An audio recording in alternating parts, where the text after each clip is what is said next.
So, there was this guy named Heinrich Heinz. He was a famous poet, and he once said that where they burn books, they will, eventually, burn people. He was also German and Jewish, although wasn't alive at the same time as Hitler. By the time Hitler was born, he'd already been dead for at least 20 years. About 100 years after Heinrich's writing, Hitler would go on to be one of the most infamous people to do what Heinrich wrote about in his own home country. Clearly, Heinrich didn't need Hitler as an example to cite. Dictators taking over and then burning the books has been pretty common, and I've always wanted to know why. Oh, and this video was sponsored by Ground News, a news organization working to help fight misinformation and close your cognitive biases by aggregating the sources of your news feed. When you look at a news story, you can now immediately see the biases and how it was or was not reported.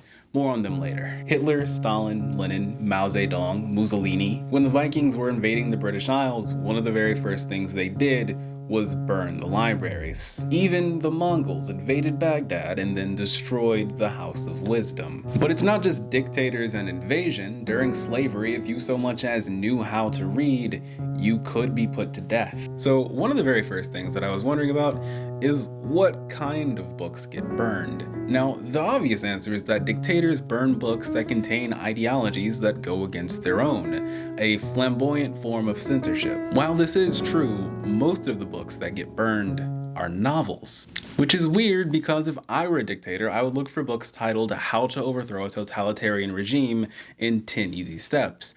Which means I would burn down the nonfiction section first and worry about the novels later. Yet almost every single time that someone burns a specific book, it's a novel. While I don't think any dictator has ever known the biological impact of reading a novel, we do understand it today. Claremont University found that people who were engaging with stories had biochemistry similar to people who were actually experiencing what was happening in the story. When told a sad or distressing story, they had elevated levels of cortisol and oxytocin, related to feeling distressed and empathetic. Reading enhances your ability to be connected to other people, and that's really bad for totalitarian dictatorships.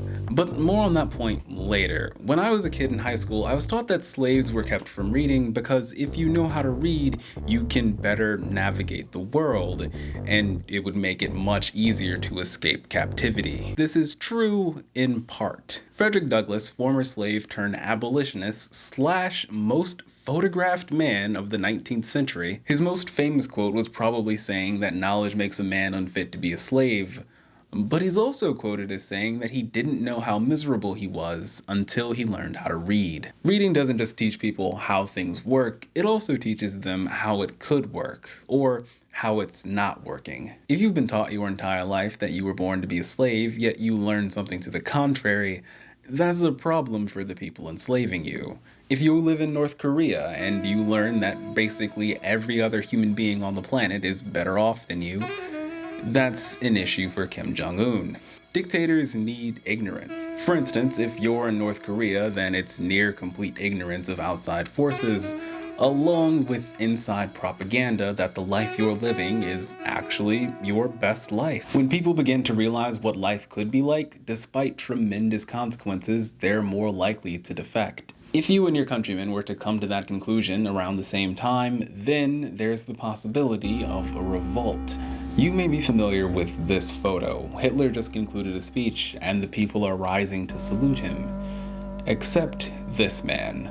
His name was August Landmeiser, and not long after the photo was taken, he was taken to a concentration camp for 3 years. After, he was forced to fight in the German military. As a part of the poorly armed prison division, he is thought to have died on the front lines. Something you're likely less familiar with, but that we can watch together, is the last speech of Nicolae Ceausescu, the last Romanian dictator. Here he's giving a speech, and in between his pauses, the crowd is applauding him.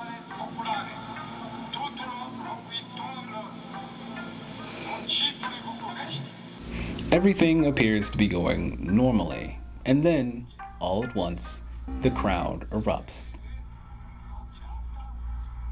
The broadcasters cut the feed, and when it's cut back on, the cameraman is directed to point at the sky.